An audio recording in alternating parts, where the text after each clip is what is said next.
In front of me is TCL 305i, and today I would like to show you how you can clean storage.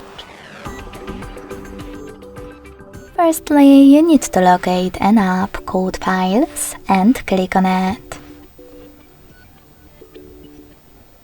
Then select Clean at the bottom left corner and tap on Clean under Junk Files.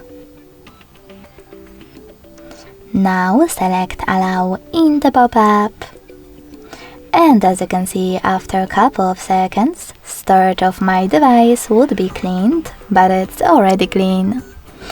Thanks so much for watching. If you enjoyed this video, leave a like, comment and subscribe.